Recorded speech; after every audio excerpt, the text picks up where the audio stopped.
Hi everyone.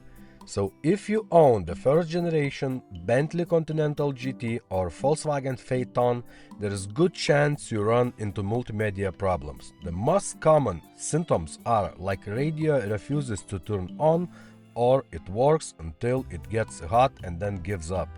Or sometimes the screen can start blinking like it's having a party, okay? So I know those radios from outside looks different, but actually inside they are almost exactly the same radios and shares the same parts. So in most cases the problem comes from processor failure inside the multimedia unit, okay? It overheats or simply dies, and the only real fix is to replace the processor. So in this video I'll show you how we do that in our shop, okay? And so don't worry, I will speed up the boring bits so you won't fall asleep. So grab your coffee, relax, and let's bring this multimedia unit back to life.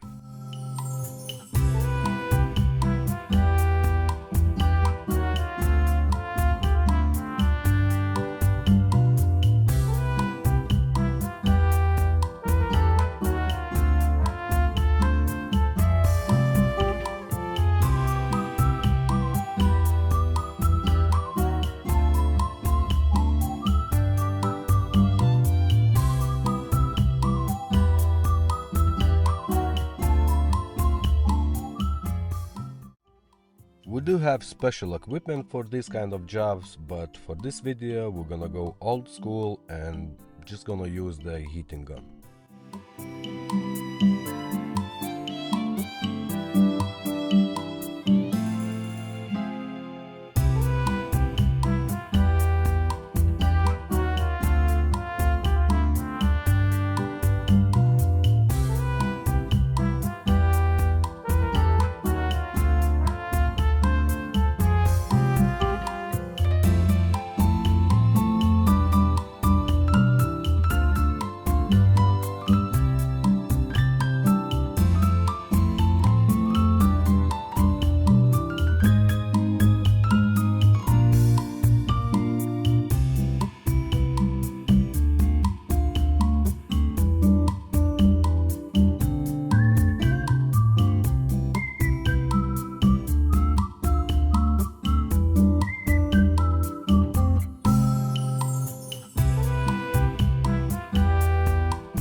So that's kind of it. Unit is fixed. Another happy customer, and I hope you enjoyed the video. Thumbs up, guys.